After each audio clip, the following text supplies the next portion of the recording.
It's quite a journey to get to this point, and I can imagine writing it has been such a rewarding feeling, as books often are. I feel like a lot of authors, you write because you have so much within you that you want to channel. And first, I want to say that I feel like what you write about and what you talk about resonates so much for me because I really believe in equal energy exchange in the world, and I think a lot of the systems in our world have become very controlling and very warped in so many ways that doesn't allow for this equal, fair exchange where everyone really owns their value.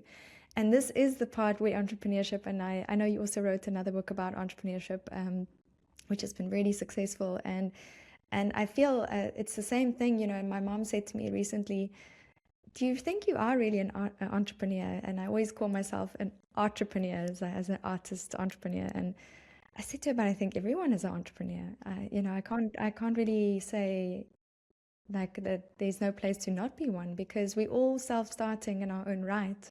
We all have to own our value. We all have to do our accounting. We all have to do our marketing of our brand as a person and look after ourselves. And so I agree with you in that. And I think that I find it really interesting that you were able to get to this point of writing the book as a fiction, but then kind of very a real take on, yes, what is leadership? What is being able to be a servant of the people in some way too, as a president, of one country, but maybe of lots of nations. And we're living in a really interesting time to have this conversation.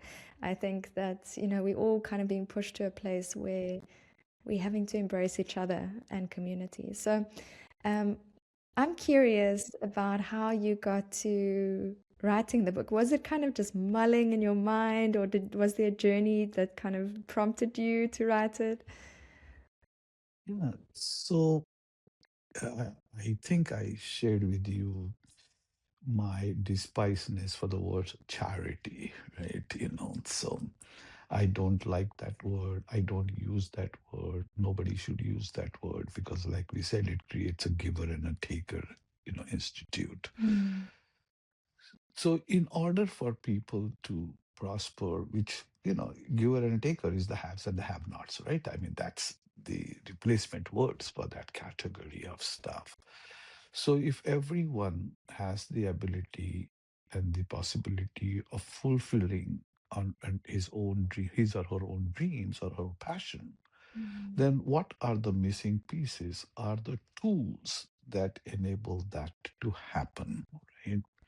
And when those tools are not made available or are not known sometimes, you go into this substitute of life, which is at kinds creates the whole dilemma of going to killing somebody and going to heaven and getting this 90 virgins and things like that. The base cause root of that is not the religious, but it's their mind. It doesn't have the ability to or the opportunity to create for themselves a world that they really would like mm, to live in. So you now have the have nots that are manipulated with whatever religions and stuff like that to be able to do and being through this journey, it's just very tiring to see this, read this over and over again, or to listen to the mm, stuff now.